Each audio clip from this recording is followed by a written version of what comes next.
Bismillahirrahmanirrahim. Alhamdulillahi rabbil alamin. Wassalatu wassalamu ala rasulillah wa ala alihi wa ashabihi ajma'in. Amma ba'd. Assalamu alaikum rahmatullahi wa barakatuh. Hurmetli жамағат, ардақты ағайындар, Алла тағалаға сансыз шүкіршіліктер болсын. Сіздер мен біздерді адам баласы қылып жаратқан, ақыл берген, нәпсі берген, күш қуат берген Алла тағалаға мақтаулар болсын. Осындай бірлік дінін үйреткен, ынтымақ дінін үйреткен пайғамбарымыз Мұхаммед Мұстафа саллаллаху алейхи уассаламға салауат шәріптер болсын ағайын. Құрметті жамағат, естеріңізде болса, өткен жылдың соңында Қазақстан мұсылмандар діни басқармасының 3-ші форумы болып өткен болатын. Сода рухани 7 қазық тақырыбында бірнеше тақырыптан тұратын имандылық, ізгілік, адамгершілік, еңбексүйгіштік, мәдениеттілік тақырыптарын қозғаған сондай бір мұсылманның тұтқасын бекіткен болатын. Соның ішінде бүгін біздің Қазақстан мұсылмандар діни басқармасының бізге бекітіп берген тақырыбы мәдениеттілік, адамгершілік мәйегі 7 рухани қазық тұғырнамасы бойынша болады. Мәдениеттілік деген енді біздің қазіргі таңдағы түсінігіміз бойынша адам баласының қоғамдық ортада мәдениетті болуы, өзін ұстай білуі, үлкендерді сыйлауы, оларға құрмет көрсетуі, сәлемдесуі, сыпайылық танытуы рухани байлығының көрсеткіші. Қазақ халқының қанға сіңген дәстүрі бойынша кісіні сыйлау, құрметтеу әрбірімізге міндет. Бабаларымыз баланы бесіктен ғана жақсы әдептерге, мәдениетке, ізгілікке баулыған. Мәдениетті адам болу арқылы әрбір адамның бойында әдептілік қалыптасады. Сондай-ақ мәдениеттілік ғұмырыңның ұзартып берекеге кенелтеді. Демек, мәдениеттіліктің мәйегі ол әдептіліктен тұрады. Алла тағала қасиетті Құран Кәримде айтады: «Хуа аншаукум минал арди вастамарукум фиха». Ол Алла сендерді жерден жаратты, әрі сол жер бетінде өмір сүріп, оны көркейтулеріңді қалады. Яғни Алла тағала бізде адам баласын жерден, топырақтан жаратқандығын айтып, және де осы жердің бетін көркейтулеріңізді сұрады. Көркейтулеріміз үшін бұл дүниедегі біздің өмірімізде әдепті, өте мәдениетті өмір сүруімізді Алла тағала қалайды. Көркейтудің ең бірінші, әдептіліктің ең біріншісі пайғамбарымыз айтады: көршімен қарым-қатынас жасау қоғамды көркейтіп, өмірді ұзартады дейді. Яғни адам баласының көршімен қарым-қатынасты жасау қоғамды көркейтіп, өмірді ұзартады дейді. Екінші бір хадисінде: расында сендердің іштеріңді ең жақсы көретінім және қияметте маған ең жақын болатындарың мінез құлқы жақсы болғандарың дейді. Яғни адам баласының мінез құлқы әдебі мәдениеттіліктің шыңы деп айтамыз. Әркім мәдениеттілікті әртүрлі түсінеді. Біреулер ойлайды, мәдениеттілік жоғарғы лауазымдағылар ғана лайықты, қарапайым адамдар олар мәдениетті емес деп түсінуі мүмкін. Жоқ. Негізгі мәдениет ол исламда екен баршаларымызға белгілі. Оны Алла тағала өзінің Құран аяттарында пайғамбарымыз арқылы бізге жеткізіп кеткен. Алла тағала қасиетті Құран Кәримде айтады: «Иннака ла'ала хулуқин азим». Расында сен ұлы мінез құлыққа иесің деп пайғамбарымыз айтып жатыр. Хулуқул азим сөзін Ибн Аббас ұлы дін ислам деп түсіндірген. Машһур тәпсірші Имам Табари Құран әдеби екендігін түсіндіреді. Келесі бір аятта: «Уама арсалнака илля рахматан лил аламин». Біз сені рахмет етіп қана түсірдік. Адам баласына барлық бойыңдағы әдептілікті, мейірімділікті, кішіпейілділікті үйрету үшін рахмет етіп қана түсірдік дейді. Алла Тағала қасиетті және бір Құран аяттарында адам баласының сондай бір жаратылысы ешқандай мінсіз екендігін айтады. Алла Тағала Құранда айтады: «Лақад халақнал инсана фи ахсани тақуим». Шүбһасыз біз адам баласын ең көркем, ең керемет бейнеде жараттық дейді. Шын мәнінде былай қарап тұрсақ, адам баласында бір кемшілік жоқ. Кемшілік жоқ дейтін себебіміз ешқандай бір басқа бір жаратылған мақлұққа ұқсамаған. Қолдарымыз орнында, көздеріміз өз орнында. Демек, адам баласының бейнесі өте көркем түрде жаралған екен. Осы жерде бір мысал ретінде айта кетсек болады. Имам Азам Абу Ханифаға бір ерлі зайыпты кісі келіп, сол ерлі зайыптының әйелі күйеуіне шағымданады: «Мына менің күйеуім, егер сен айдан әдемі, айдан сұлу болмасаң талақсың» деп айтты. «Осыған жауабыңызды берсеңіз, ұстаз» дейді. Сонда имам Азам Абу Ханифа осы аятты оқыған екен. «Лақад халақнал инсана фи ахсани тақуим». Шын мәнінде біз адам баласын өте сұлу бейнеде, көрікті бейнеде жараттық деп Алла Тағала қасиетті Құран Кәрімде айтады. Егерде шын мәнінде біз инсан дегеннің орнына қамар, айды дегенде, онда ай сұлу болып қалады деп жауап берген екен. Пайғамбарымыз саллаллаху алейхи уассаламның осы мәдениеттілік, әдептілік турасында хадистеріне үңілетін болсақ, Пайғамбарымыз саллаллаху алейхи уассалам айтады: ақыретте тарасы ең ауыр болатын менің үмметтерім ол мінез құлқы жақсы болғандары дейді. Және бір хадисінде айтады: «Иннамал муъмину ла юдрика бил хусни хулуқихи даражатал қойым уассайым». Ақиқатында мұсылман адамның дәрежесі, егер оның мінез құлқы жақсы болатын болса, оның дәрежесі күндіз ораза ұстап, түнде намаз оқығанмен бірдей болады деген. Және бір хадисте Пайғамбарымыз саллаллаху алейхи уассалам айтады: «Ман кана юъмину биллахи вал яумил ахир фальяқул хойран ау лиясмут».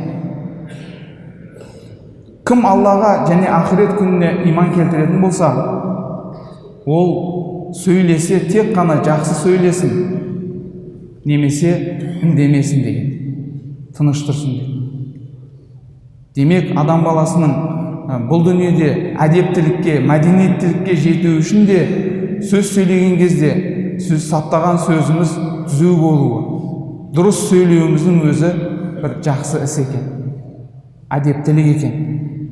Риуаяттарда келген қиссаларға тоқтайтын болсақ, бірде Абу Бакр Сиддиқ Пайғамбарымыз саллаллаху алейхи уассаламнан сұрапты: «Уа Расулулла, сізді мұншалықты әдепке баулыған кім?» деп сұрайды. Сонда Пайғамбарымыз саллаллаху алейхи уассалам: «Мені Раббым әдепті етті, әрі мінсіз етіп тәрбиеледі». Екінші бір риуаяттағы қиссаларда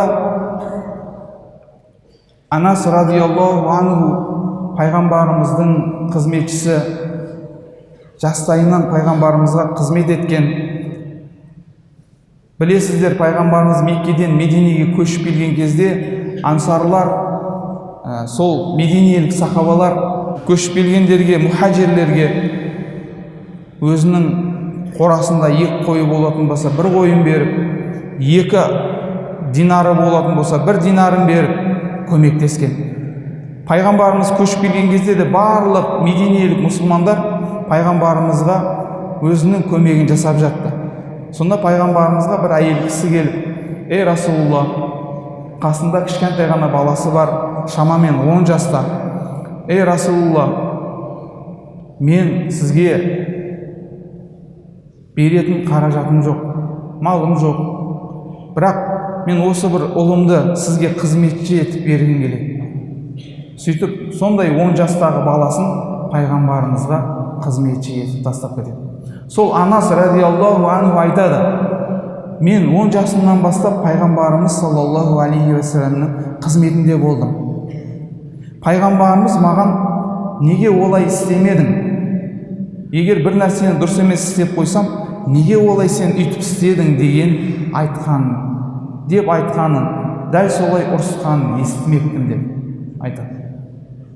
Неге үйтпедің, неге бүйтпедің деген естімеппін дейді. Бірде пайғамбарымыз мені бір шаруалармен жұмсады дейді. Жас бала болғаннан кейін, есіктің алдына шыққаннан кейін, бір топ ойнап жүрген балдарды көріп, ойынға қосылып кеттім. Содан қанша уақыт өткенін білмеймін. Бір кезде құлағымнан тартқан адам қарасам, артында пайғамбарымыз екен. Сол бейне күліп тұр.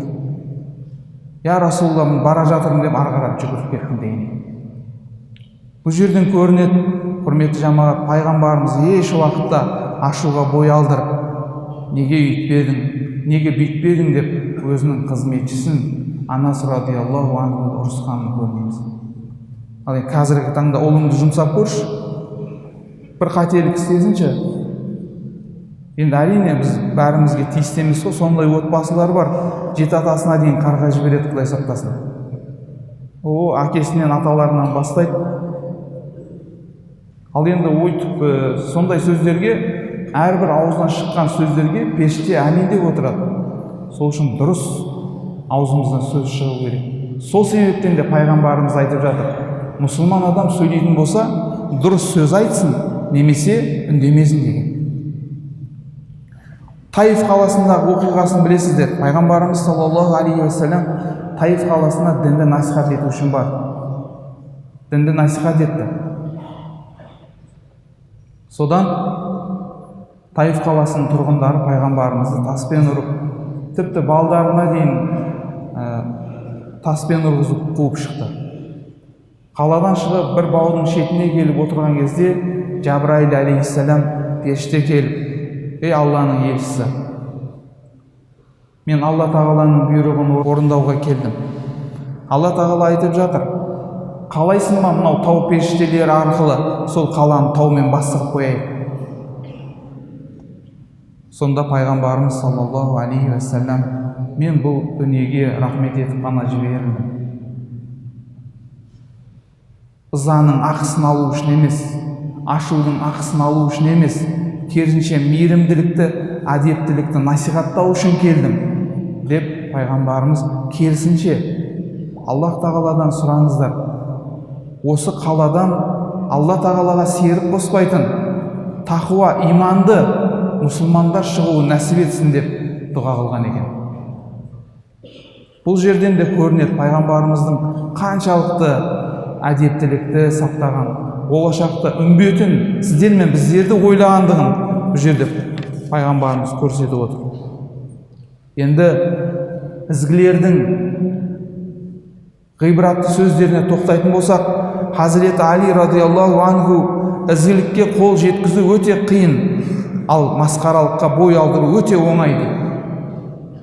Ізгілікке қол жеткізу өте қиын деген сөз, адам баласы бір белгілі мұсылмандардың арасында абыройға жету үшін көптеген жақсылықтар жасау керек, өзін көрсете білу керек, өте әдепті, мәдениетті болу керек.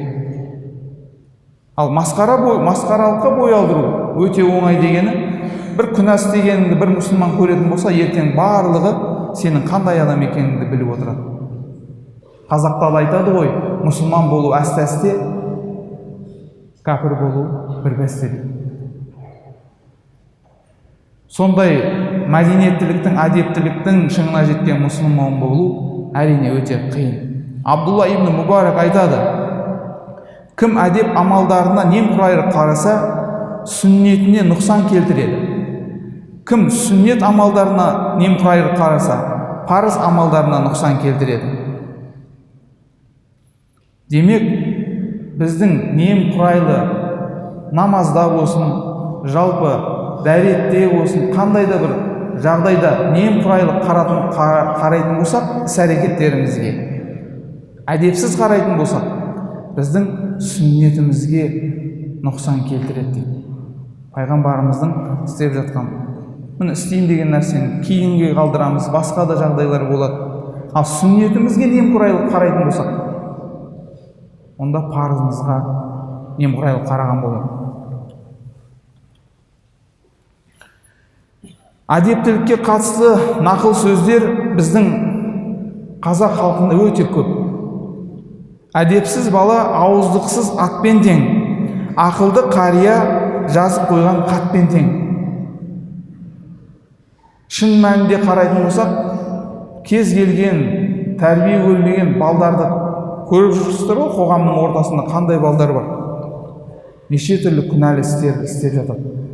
Дәл солай ауыздықсыз атса кез келген жаққа қарап шабады. Ақылды қария жазып қойған хатпен тең. Бұрынғы қарияларымыз қандай еді? Бұрынғы ата-бабаларымыз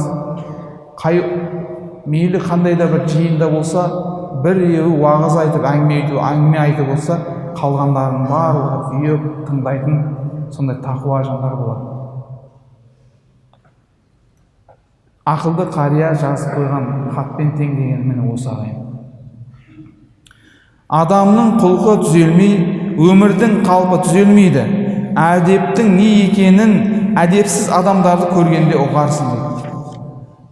Жалпы құрметті жамағат, енді бұл мұсылман болғаннан кейін мұсылман баласының мәдениеті өзінің сатыларына бөлінеді. Бірінші, мұсылман адамның әдептілігіне тоқтайтын болсақ, киім кию үлгісі, киім киюге ұқыпты болу. Пайғамбарымыз саллаллаху алейхи уассалам Алла тағала әрі киіміңді тазала деп Муддассир сүресінде айтады. Таза киім кию, ұқыпты жүру, әрине жаңа болса нұр үстіне нұр, бірақ егер жаңа болмаса, таза ұқыпты киіп жүру ол мұсылманның, әдепті мұсылмандарының әдептілігінен екен. Пайғамбарымыз саллаллаху алейхи уассалам лас киімді мұсылманды көргенде риза еместігін білдіріп, ол сонда өзінің киімін жуа алмай ма деген. Қазақта айтады, ағаш көркі жапырақ, адам көркі шүберек дейді. Демек, адамның, мұсылманның киімінің әдемі болуы, киімінің таза болуы. Енді мұсылманшылықта сүннет бойынша адамның киімі кең болу керек. Әсіресе әйел кісілердің. Қазір енді киім көргенде халықтың ортасында неше түрлі киімдерді көріп жүрміз, Құдай сақтасын. Бірде-бір 2009 жылы бір мешітте имам қызметіне тағайындады. Қазақстан мұсылмандар діни басқармасының төрағасы сенім артып, бір қалада бір мешітке имам тағайындады. Енді кіріп барған, мешітке кіріп келгенім сол еді. Алдынан бір жас жігіт шығып, ол кезде жат ағым өкілдерінің белсенді әлеуметтік желілерде өздерінің насихаттарын белсенді таратып жүрген уақыттар болатын. Сол кезде жаңағы жігіт маған келіп, ассаламу алейкум, уалейкум ассалам, сіз жаңадан келген имамсыз ба дейді. Иә. Маған айтады, енді үстіме киіп алған костюм шалбар, ақ көйлек, сіз яһудилер сияқты киініп алыпсыз ғой, тек қана галстук таққаныңыз болмаса дейді, тақпағаныңыз болмаса дейді. Сонда менің үстімде костюм шалбарды, жаңа костюм шалбар, яһудилердің киімі деп оның санасына сіңіріп тастаған жаңа ұстаздар. Енді мен айттым, жақсы, мен сондай киім кисем, сенің үстіндегі киім ше дедім. Ол өзі, білесіздер ғой, спортивный киімдер болды ғой, Адидас деген. Сонда Адидасты тырыстырып, балаң кесіп, киіп алыпты. Сенікіне яһудилер емес пе дедім сол жерде. Жоқ, енді субханалла деп жаңағы өз-өзінің сөзін айтқанына өкініп қалды жерде. Демек, мұсылман адам қандай киім кисе де таза киім кию керек. Түзу киім кию керек. Қазіргі таман бір кісілер айтады, сүннет бойынша киінбейсіз бе дейді, бізге айтады. Сүннет бойынша киім кию қалай? Қалай киінуіміз керек сүннет бойынша? ұзын жаңағындай өзге ұлттық мемлекеттердің өзге ұлттық киімдерін киіп кеңгейіп жүруіміз керек пе? Дәл солай жүретін болсаң, қоғамда қалай ойлайды сен? Әрине дұрыс ойламайды. Сонымен жаңаға бір кісі келіп, сүннет бойынша киім кимейсіз бе дейді. Көріп жүрсіз ғой, біздің бірадарлар қандай киім киіп жүр. Соған қарамайсыздар ма? Киім кимейсіз бе? Біздің де тырыстырып киіп жатқан ештеңеміз жоқ. Бірақ дегенімен әр мемлекеттің өзінің ұлттық киімі болады. Мекемелердің өзінің киім үлгісі болады. Тіпті мектептердің өзінің киім үлгілері бар, білесіздер, ең бастысы әуретті жеріміз жабық болу керек. Сүннет бойынша киіміміз қарайтын болсақ, киімің кең болса болды. Әр адамның өзінің ұлттық киіміне жараса сай киініп жатады. Демек, анық сен өзге жаңағындай ұлттың киімдерін еліктеп киіп жатқан болсаң, ондай болса сен өзіміздің ата-бабаларымыз киінген ұлттық киімге көңіл бөл. Біздің ата-бабаларымыз қалай киінді? Кең шалбар киді, үстінде шапаны болды, басында бөркі болды, саптама етік киді, міндетті түрде аттың үстінде жүрді. Міне осылай жүр. Әжелеріміз киім-кешек киді, ақ киім-кешек киді, кең киім киді. Бірде бір қарындасымыз киініп алыпты, басына орамал таққан, хиджаб киген. Жаңағыда орамалмен жапқан, бірақ қалған үстіндегі денесі киімі тырыстырып киіп алған. Шақырып алып, қарындасым, мынау орамал таққаның жақсы болды, бірақ кеңірек киінбедің бе деді. Сөйтсем айтады, осындай киім бұйырып қалды. Сен түгілі мына жерде басқада көшедегі адамдар былай дейді, мына жердегі мұсылмандардың ойы бұзылады саған. Неге дұрыстап киімейсің деген сияқты сөздерді айтып, қарындасыңызды кең киім киюге шақырды. Сол себептен құрметті жамағат, бұл киім киюдің де үлгісі бұл мұсылмандардың мәдениетіне жатады. Кең кию, жалпы қандай костюм кисең де, шалбар кисең де кең киім кию. Пайғамбарымыз саллаллаху алейхи уассаламның өзінің киім үлгісіне қарайтын болсақ, кең шалбар, кең көйлек, кең шапан, міндетті түрде бас киіммен жүрген. Бізде айтады ғой, жаңағы ханафи мазхабына сүйенетін болсаң, жең қыса көйлекпен намаз оқудың өзі, бас киімсіз намаз оқудың өзі макрух, ағайындар. Сол себептен киімге де мән беру керек.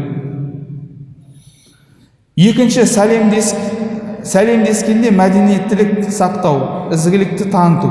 Пайғамбар Алла Тағала қасиетті Құран кәрімде айтады: егер сендерге сәлем берілсе, одан абзал түрде жауап қайтарыңдар, немесе дәл солай қайтарыңдар. Мәселен, сіздерге біреу ассаламу алейкум десе, ва алейкум ассаламу рахматуллах деп, одан жақсырақ қайтарыңдар. Немесе ва алейкум деп қоя салу дұрыс емес.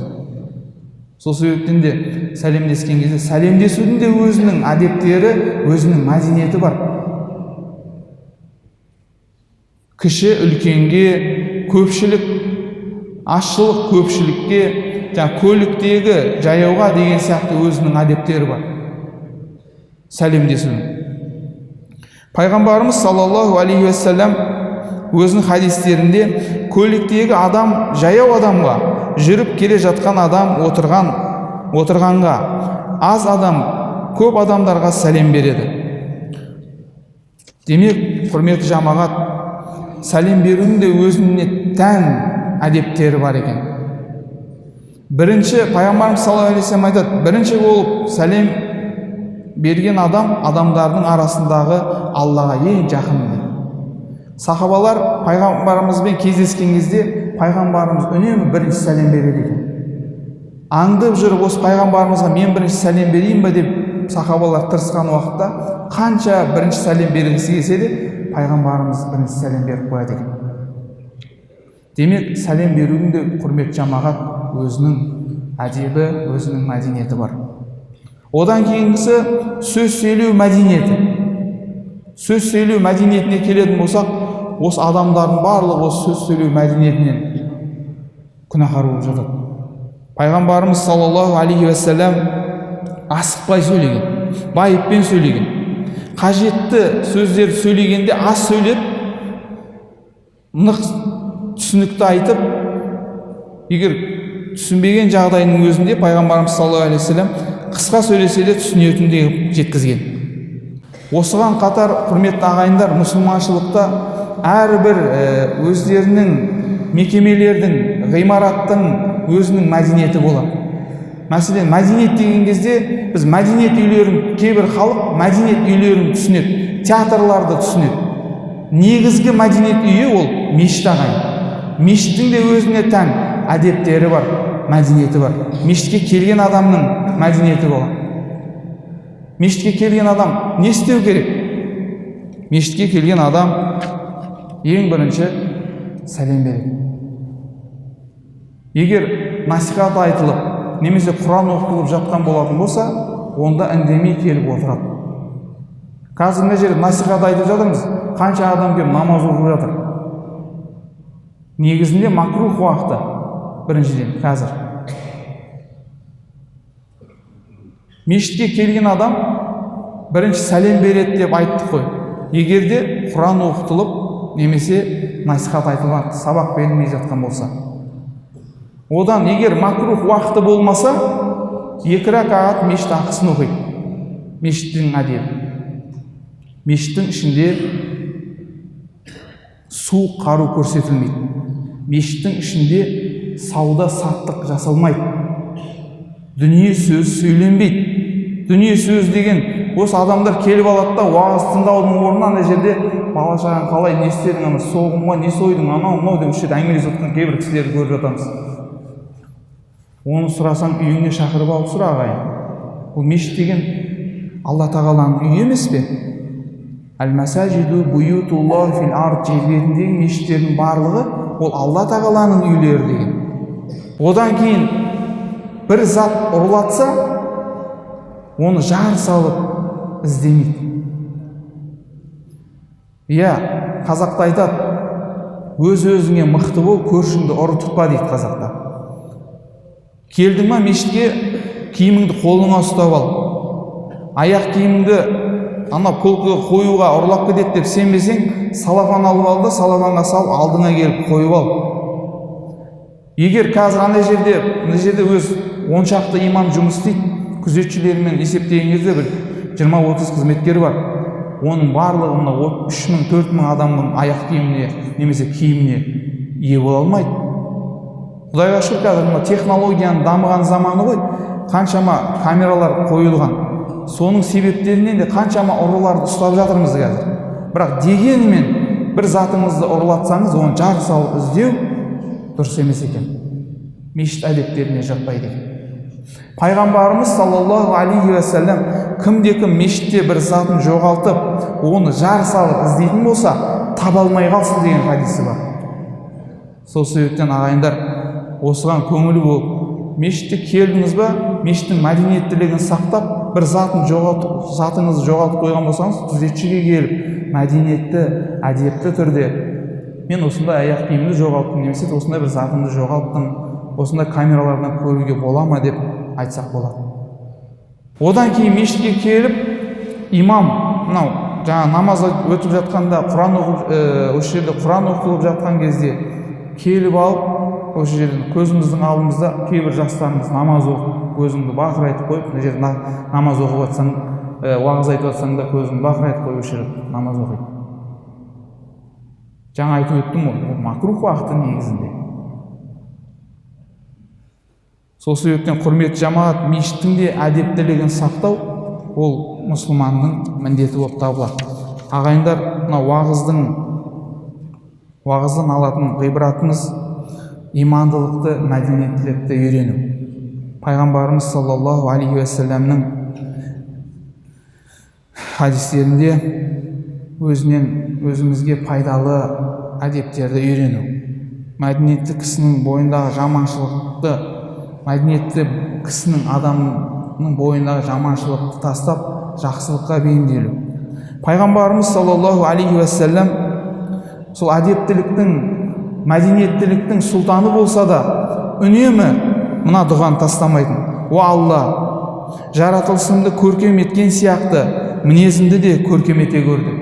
Сол себептен құрметті жамағат, баршаларымыздың мінезімізді Алла тағаланың өзі көркем етіп, бұл дүниеде пайғамбарымыз саллаллаху алейхи уассаламның сүннетіне сай мәдениетті мұсылмандардың қатарынан болуды баршамызға Алла нәсіп етсін. Субхана раббика раббил иzzати амма ясифун ва саламун алал мурсалин вальхамдулиллахи раббил алемин.